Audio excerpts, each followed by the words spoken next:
Alright, welcome back.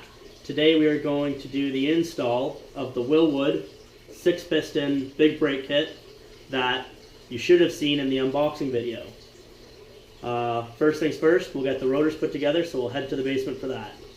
We're going to start by assembling the rotors by putting the hat and the rotor disc together with all these little guys, some red Loctite, and torque wrench set to 25 foot-pounds.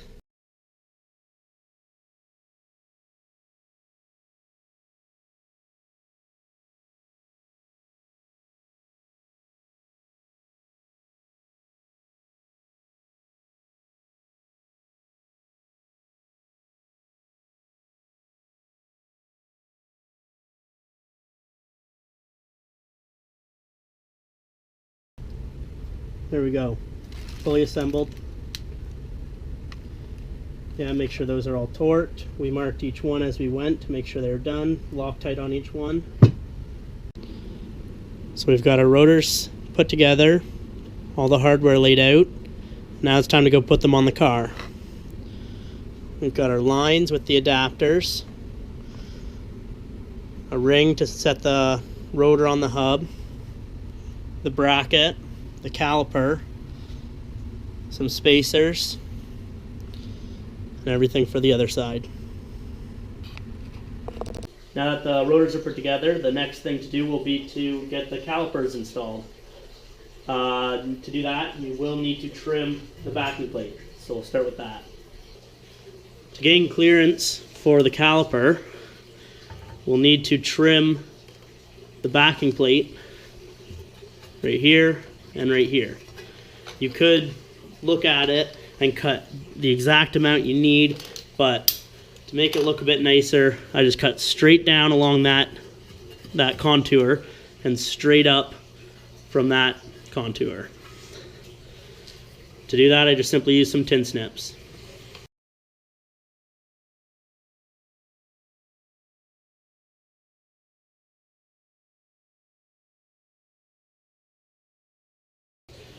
Now that the paint's dry, we'll put on the caliper mounting bracket.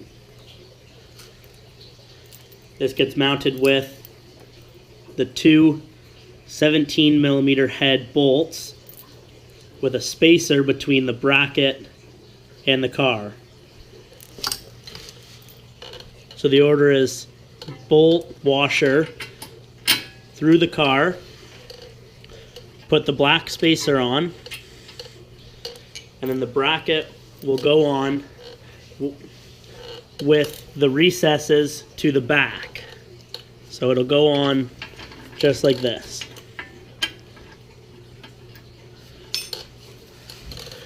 But first you'll want to put some Loctite on these bolts, and then they get torqued down to 30 foot-pounds.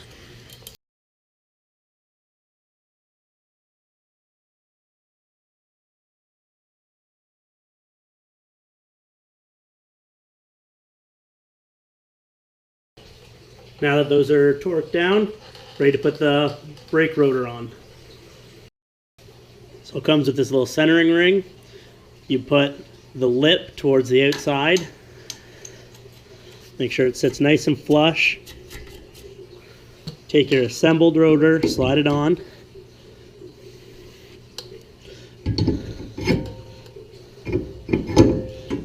And you can see there are holes for set screws, but they in fact do not line up on the factory holes in the hub.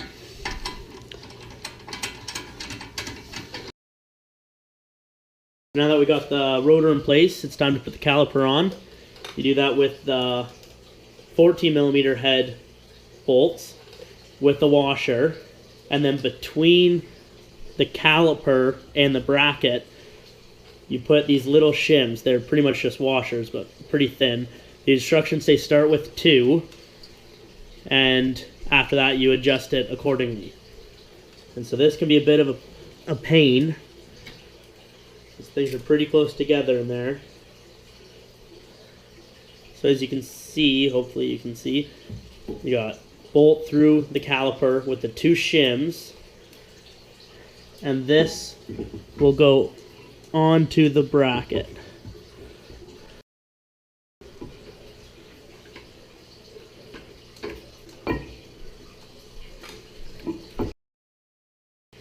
The rotor sits quite even with the caliper, and that's with 2 shims in there. So we know that that should be pretty close to where it needs to be. Now we'll go ahead and take this off and put the pads in it. And also one thing to take note is you can see there's an arrow, and that's the direction of the rotor traveling through it, because there is a left and a right to the calipers. And the reason behind that is there's different sized pistons to distribute the pressure on the pads evenly. So you need the big piston towards the exit of the caliper. The pads are quite easy to install. You pop out the little spring clips in there. The pins slide out. You then slide the pads in, slide the pins back in, put the little spring clips back in their place. So now that the brake pads are installed, you can do the final fitment of the calipers. So bolt, 2 shims. It's easier just to do them one at a time because you'll end up dropping the shims from the other one. So it is a bit trickier now that the pads are in the way.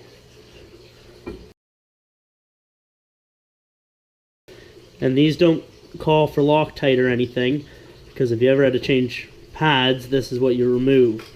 And the clinch nuts make it so you're not threading into aluminum with this bolt, so it's a little bit more durable for maintenance and whatnot. There's no torque spec on them either, so you just want to make sure you put them nice and tight. There you go. Calipers are installed. So as you can see, we already have the fitting on the back of the caliper. We just put some Teflon tape and tighten that down on the bench. And next step will be to put the brake line in place. So now the first step to install the lines we found was install the adapter that takes the factory lines into the stainless lines. We found it was easiest to install this now, because with the line on it, it was difficult to get it up into place to get the little spring retainer clip back in there. And we had no problems tightening it or anything, so we're going to do it in that order.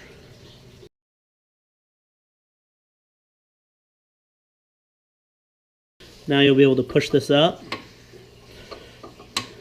and get the clip in. Can be a little tricky.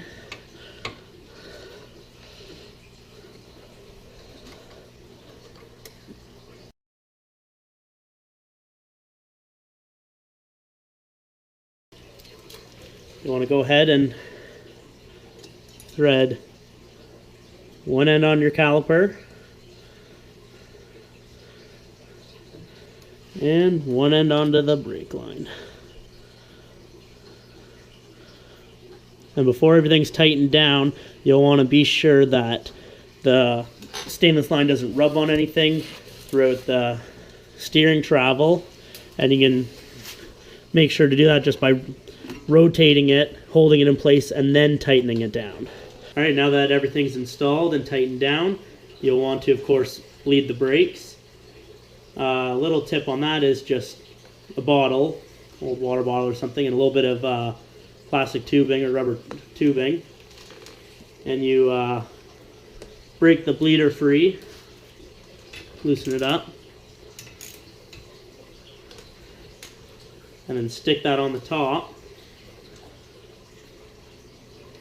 and then you're able to turn it with the hose until you can see that fluid will start draining out. And then you just let it sit there and run out. And another thing is, you don't want to leave things covered in brake fluid for too long, because as most people know, it will eat paint and dry out seals or anything it's touching. So You'll want to be sure to clean everything very well with brake cleaner, and after that even water and soap. So we finished up the install, and now we just have it gravity bleeding. And once this is done, we will then pressure bleed it properly. I'm not going to show how to do that because many people should know, and I'm sure there's plenty of other YouTube videos out there. So if you're unsure on how to, go ahead and check out other videos. But yeah, you'll want to be sure to rid all of the air from the system, and then you'll be good to go. Check for leaks, and should be all set. So thanks for watching. We'll be coming out with a few more videos. I think the next thing will be the big spoiler we bought. So keep your eye out for that. Like, subscribe, do whatever. Thanks for watching. Just a quick tip, never, when you are bleeding your brakes, gravity feeding or pressure bleeding, make sure the master cylinder never goes dry. Keep an eye on that. And when bleeding the brakes, I always start at the farthest one away from the master cylinder. So I would say the right rear, left rear, right front, left front. And yeah, just never make sure the brake fluid goes low, because you're going to be introducing air and you're going to be starting all over again. And since we're doing a complete brake fluid flush, we've upgraded to the DOT4, high boiling temperature of the fluid, and it's recommended for racing conditions and so forth.